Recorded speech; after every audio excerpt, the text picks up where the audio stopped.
The 70-mile-wide asteroid known as Matilda is set to collide with Earth in exactly 3 weeks' time, and we'll be bringing you our countdown to the end of days, along with all your classic rock favorites.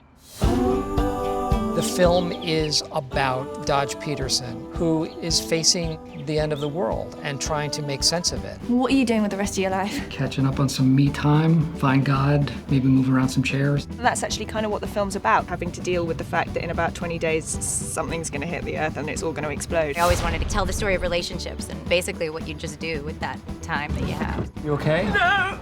I'm never gonna see my family again. Would you like to come in? I won't steal anything if you don't kill me. Agreed. There are these end-of-the-world movies that take the point of view of the president with the hotline to the astronauts who are going to blow up the asteroid. And this seemed to me to be the other side of that story. You don't have to come next week or ever if you don't want to. It's okay. You fighting me? There's just no need. Forget it. See you next week, Mr. Dutch. I regret my entire life. Okay. Okay. Bye. Bye now. Everyone reacts to the news differently. Some people go crazy. Some people lose their minds. Everybody run! I can't even stop. Initially, Dodge doesn't deal with it. He continues to go into work. He sells insurance, ironically. I'm afraid the Armageddon package is extra, yes. Well, that protects you and your family against any sort of apocalyptic disaster drawbacks. The premiums are high.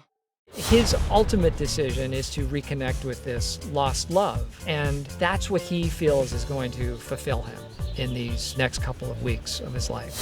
Who's the girl? She the one that got away? Well, they all got away, but she was the first, yeah. Let's go find her. We need to go, right now. If you drive me to where I need to go, I can get you to your family.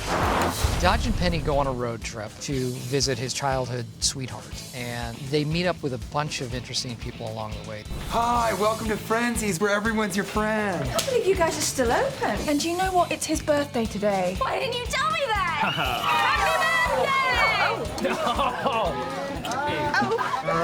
God. Yeah, we should go. We should go. I've loved working with Steve. He is so funny. But he's not funny in a frightening way. You know how you can get kind of a bit scared of incredibly funny people? He's not like that at all. He's lovely.